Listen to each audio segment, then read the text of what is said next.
Actually, this is what I'm going to talk about. I'm going to talk about the danger of the present media coverage. And because of this danger, Palestinians are losing their lives constantly. I'd like to start with a quote from the novelist Murid Barghouti from his novel I Saw Ramallah, when he came back from exile, reflecting on Prime Minister Rabin's speech at the signing ceremony for Oslo in the White House. And I'm quoting now. I mean, he's reflecting on his speech. It is easy to blur the truth with a simple linguistic trick. Start your story from secondly. Yes, this is what Rabin did. He simply neglected to speak of what happened first. Start your story with secondly, and the world will be turned upside down. Start your story with secondly, and the arrows of the Red Indians are the original criminals, and the guns of the white man are entirely the victim. It is enough to start with secondly, for the anger of the black man against the white to be barbarous. Start with secondly, and Gandhi becomes responsible for the tragedies of the British. And this is exactly what is happening now. In an updated version of a book, Bad News from Israel, in 2011, academics from Glasgow University Media Group studied the coverage of Palestine, Israel, and the impact of this on public opinion. They found that the coverage and the stories lack historical context and the origins of and causes of events. They found that their focus groups, mainly from higher education, believed from this news coverage that were, first of all, unaware of the Israeli occupation, and some of them believed that Palestinians are the occupiers. Silencing Palestinian narrative is not new. It's in the making since the British Mandate, and it's ongoing. But what is different today is that the narrative, of course, Israel criminalized the narrative and targeted Palestinian identity. In the West now, it is, or they are trying to criminalize it.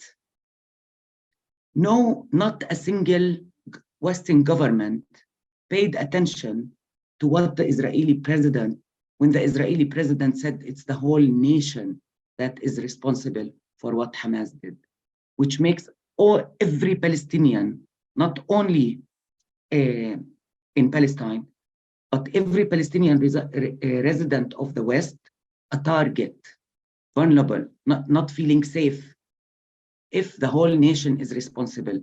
Not a single prime minister paid attention to that, let alone human animals.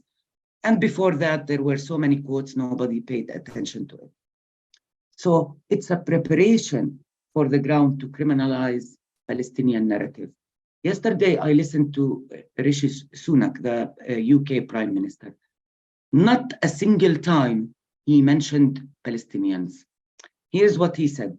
He vowed to ensure that our Jewish community is able to feel safe in our streets, and there is no place in our society for anti-Semitism. Trying to appear partial, he said, we stand with British Muslim communities too. Palestinians are not only Muslims. Palestinians are Muslims and Christians. And there is an identity, it's called Palestinian identity. He did not refer to it a single time. Instead, here's what he said. He emphasized that the government had given the police all the tools and powers and guidance they needed to police pro-Palestinian protests over the weekend. I think what is going on amid this silence for us, Palestinians, and of course our allies, but mainly Palestinians. This is permission to exterminate Palestinians. The leaflets distributed in Gaza for Gazans in the north to evacuate evokes Nakba. Similar leaflets distributed to Palestinians in Lid and Ramle. You either leave or die. We have to work together to counter the narrative.